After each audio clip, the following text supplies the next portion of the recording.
Hey guys, it's Tanner Manson from Future Investing, and today I want to talk to you guys about 3 amazing dividend stocks that you can purchase to start building out your dividend portfolio on Wealthsimple Trade. There are a couple things that I look for in these companies that really make them stand out to me, but the main one for your Wealthsimple Trade account is that all 3 of these companies are either Canadian or just trade on the TSX. That way, in terms of Wealthsimple Trade, that you won't have to pay any conversion rates or anything. It'll be absolutely commission free. Now, just before we jump into it, although I am actually a licensed financial security advisor as my full-time job, none of these stocks or topics that we talk about today are in any way my recommendation. This is merely my opinion, and you can choose to do what you wish with this information.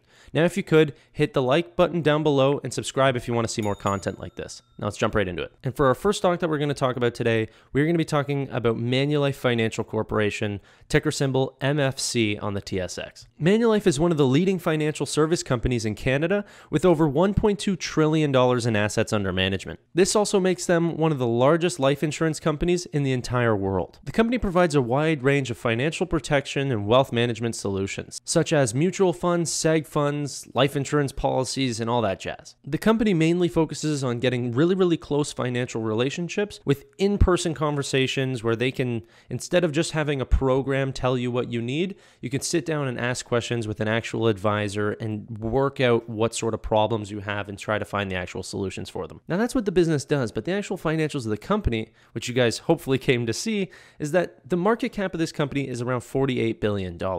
Okay, with a PE ratio of 8.5 times. That's current, that's not forward. Forward, it's like 7 something, which is way lower than what these companies usually trade at, around 12 to 14 times PE ratios. But the pandemic has people worried that these companies were going to have to pay out massive claims because they just thought people were going to be dropping like flies, which in honesty, their claims weren't that different from any other year. It didn't change much due to the pandemic. Now, let's talk about the dividend, which is why everyone is here, hopefully. Currently, their dividend yield is around 4.5%, with a payout ratio of around 38%, which, as you guys know, as long as it stays under that 50% mark, we're going to be very fine because the company will be able to still work out what they need to work out, get all their expenses done and pay executive bonuses, everything like that, and still find new product solutions, new technologies, all these sorts of things, and not have to worry about the stresses of having to pay out their dividend. But even when I say that, the dividend still increases each year. And with that, you have a 5-year compounded annual growth rate on the dividend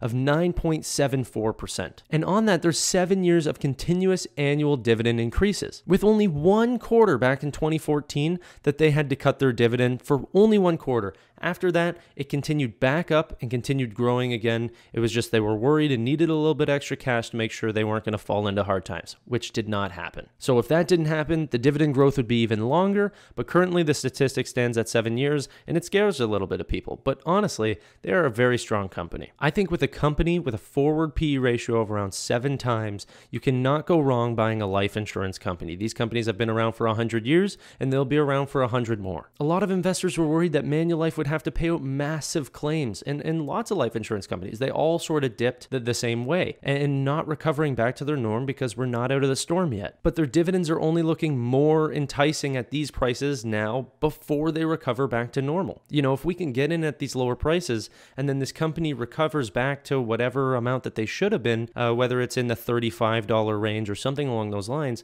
well, we're still going to be getting the dividend rate that we got whenever we got this stock back at $27 or $24, whatever it is. I think while we can still step into this company while it's below its 52-week high, and after the pandemic, whenever it starts to recover and see lower claims and get back to normal routines and enjoy the benefits of accepting all these new life policies that have come in since people have started to think about their life insurance needs, that this company, while paying a 4.5% dividend, is greatly positioned for the long term. But as always, it's just my opinion. Let's jump on to number 2. And for our second company that we're going to be talking about today, we're going to be talking about GoEasy Ltd, ticker symbol GSY on the TSX. Now, this is going to be the smallest company by far on this list at around $2 billion market cap. And so this company breaks down actually into 2 different segments. You have Easy Financial and Easy Homes. For our first segment, for Easy Financial, this company is a subprime lender that lends out to people with short-term cash needs. They're only really lending out to people with around 600 credit score, and the interest rates that they put on these loans are a lot higher because the delinquency rates can also be very high for this type of business. But the reason why I like this company so much is that the delinquency rate on this business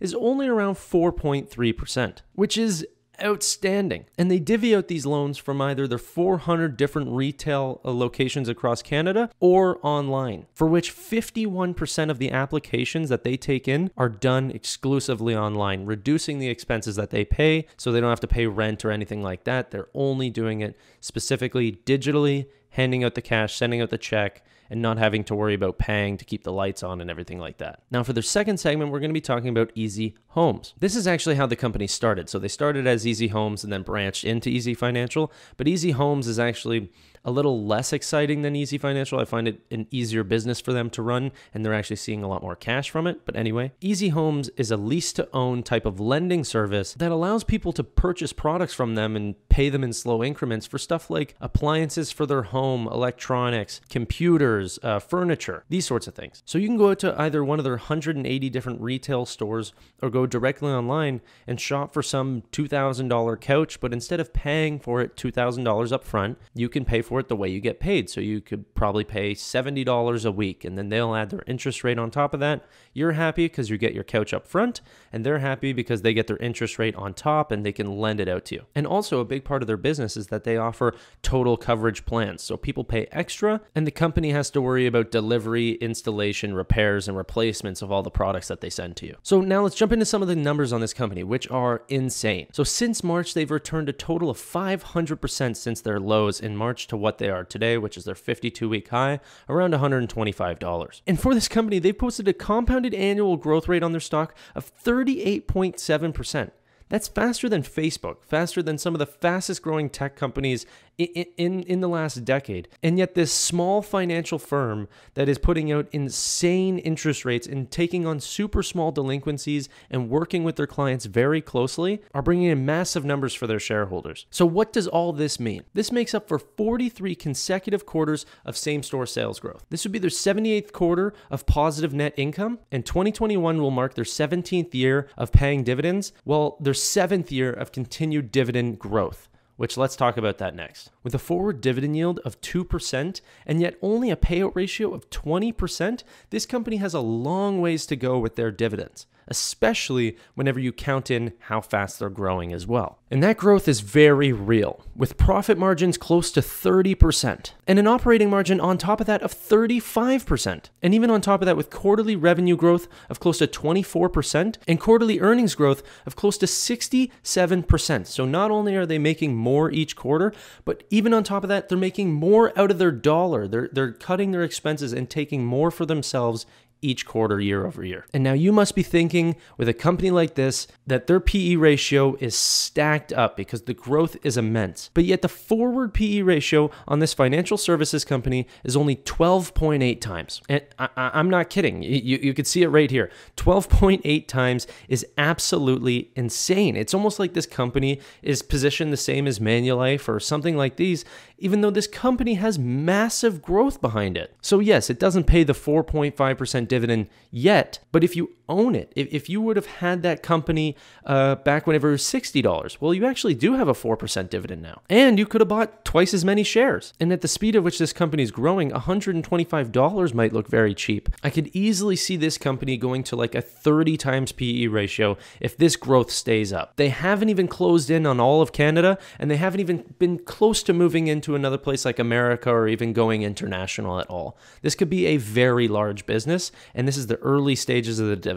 I'm definitely in this one for the long term, but just another one of my opinion. Let's jump on to number 3. And for number 3, we have my baby, Enbridge, ticker symbol ENB on the TSX. Enbridge operates and owns the largest crude oil and liquids transportation pipeline in the entire world. This is spanning 27,500 kilometers all through North America, transporting about 25% of all the crude oil that's produced in Canada and US altogether. And these numbers are going to be a lot higher than our last ones, but the reason why this company is looking so juicy is because you always want to try to look at companies that everyone has sort of forgotten about, right? The second I bring up oil or gas or anything like this, I'm going to get a lot of people clicking away from this video. They don't want to hear it unless it's talking about a new electric car. The truth is, oil's staying around for a very long time. Even if all cars switch over to electric, Oil is going nowhere. Oil has many, many uses, and it's not just about driving. And even when we're talking about driving, the transition into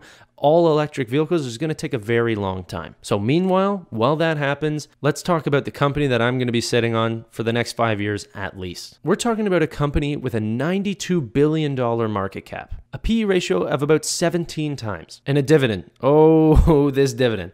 7.5% dividend that's grown for the last 26 consecutive years, and with absolutely no record of slowing down, with a compounded annual growth rate on their dividend of 11% year over year for those past 26 years. Tensions are high with Enbridge, with Joe Biden being in office, but there are many, many things, especially with what happened in Texas, that people have to realize that the current infrastructure has to stay, and switching over into EVs too quickly can lead to very disastrous situations. And with the price of oil returning back to normal, and with a company that pays out a dividend of 7.5% with a payout ratio of 66%, this might be able to get a really, really good chance on a growing dividend stock that is paying out during the worst of times. And if there is a market correction in 2021 and a bear market that lasts an average of 2 to 3 years, there might not be a lot of great chances to buy into the stock market. And yet, if you're holding on to a company like this that is increasing their cash flows by 5 to 7% each year,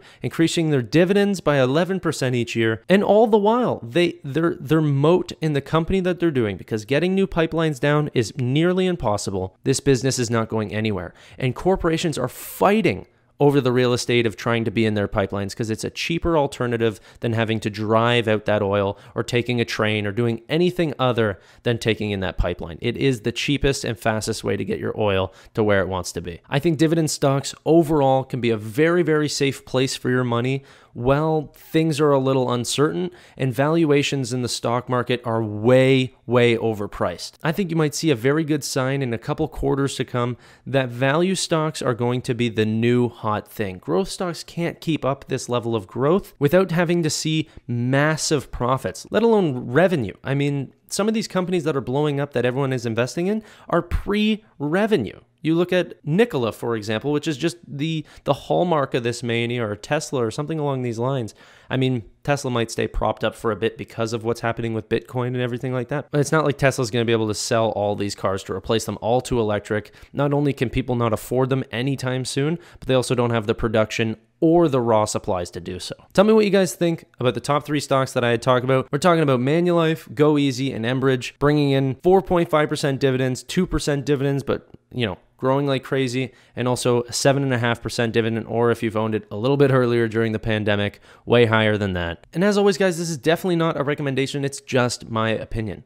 These are going to be some easily comfortable stocks to hold for the next couple of years, while I think some things are going to be very uncertain in the stock market as we start to move back to normal. Let me know what you guys think in the comments down below, and if you could, hit the like button if you enjoyed it, and subscribe down below if you want to see more content like this. Let me know how you're trading in your Wealthsimple account. I mean, Canadian stocks seem to be the way that if that's your platform, that you're going to be able to save a lot of money. You don't want to buy stocks that they take 1.5%, and then whenever you sell, whatever you've made, they take an additional 1.5% on that. It's not worth it. So I think if you do use that platform, I definitely use it, but I only buy Canadian on it, which I think is the smart way to go. But anyway, let me know what you guys are up to. I seriously am interested. And until next time, hope you guys enjoyed the content and stay safe trading. Bye for now.